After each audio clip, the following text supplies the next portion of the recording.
Hey guys, so as you know, I recently picked up my Blackmagic Pocket Cinema Camera 4K again, and I've been playing around with it, and I rediscovered my biggest pain with it, and the biggest pain is actually the back pain, because this is huge and heavy.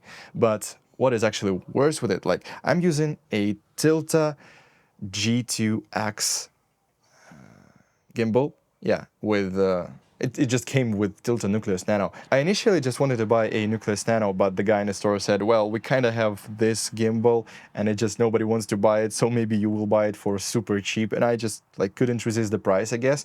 But I made my research before actually purchasing it, before buying, because the guy said, yeah, we'll kind of like send it back tomorrow, you can pick it up. And I was like, well, let's see what it is. And I checked, and it actually can handle Ursa and Red cameras, and it can handle Alexa Mini.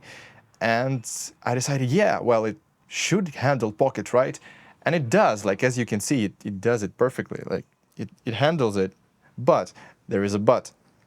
Because Pocket is so damn wide, it's not balanced properly. You can't balance it. Like, I know you can balance it on like S2 Pro and 3 Pro because they have a bigger bracket for it. But here, like, I mean, before, I think it came out before the Pocket 4K was released or something. Like, it's very old. And the thing is that Pocket is way too wide for it, and you can't balance, so it's kind of drops on the side. It kind of drops backwards right now, but that's because I had an ND filter, which I had to put on my S5 II, because turns out it's still bright outside. I thought it's already like the sunset, but no. And yeah, so the thing is that it is so wide that it kind of like, if it doesn't fall backwards, it falls on the side. And you can also like, you can do this, and you can also mount it so it's your bracket is on the right side and the camera looks forward. But then again, the weight of the left side is going to be too much for it, and it's going to again tilt in the opposite direction. So yeah, that's the deal with it. That's the deal with Pocket. It's very unbalanced and really bad for gimbal work, but it actually handles it. Like, you can press the button 3 times and it's gonna auto calibrate the motor power. You can work with it essentially, but what happens is that if you overload it, like I'm gonna try it now, like if you do some extreme movement, it's gonna shut down, you see? So I tilted it and it overweighted it, and it shut down the whole gimbal.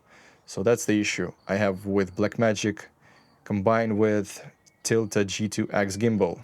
So I don't know, guys, if you have any problems like this with a gimbal like this, or with this camera specifically, or with any other gimbal like Ronin. Do you have such issues with those? Please let me know in the comments. I'm really curious to know, because yeah, this really bugs me sometimes.